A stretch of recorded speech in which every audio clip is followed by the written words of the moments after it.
Meron akong ipaparinig sa inyo kung nagpaplano kayong bumili ng sound card. Ito nga pala ang Corefly KF-X4. Kung naghahanap ka ng pang livestream, podcast o kahit recording setup, baka ito na yung hinahanap mo. So ito na guys, i-test natin itong Corefly na sound card.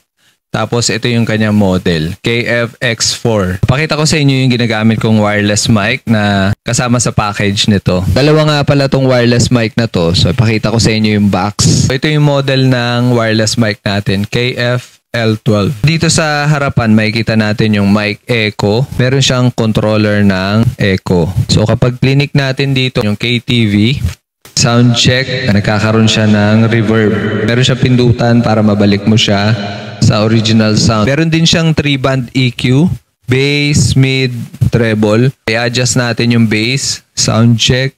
Ayan.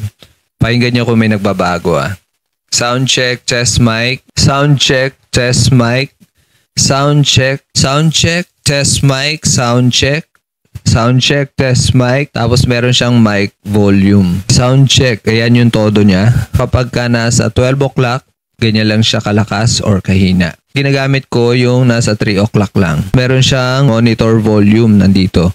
Pero ako lang nakakarinig nito. Meron siyang line controller.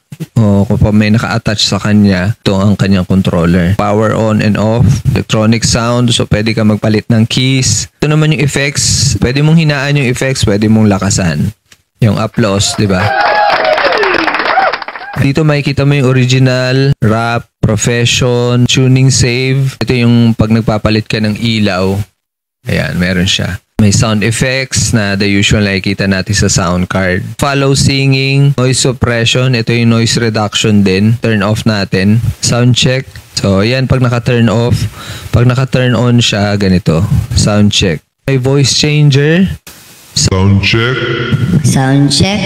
Sound check. Sound check. Sound check. So para maibalik yung dati nating voice, ito, original sound.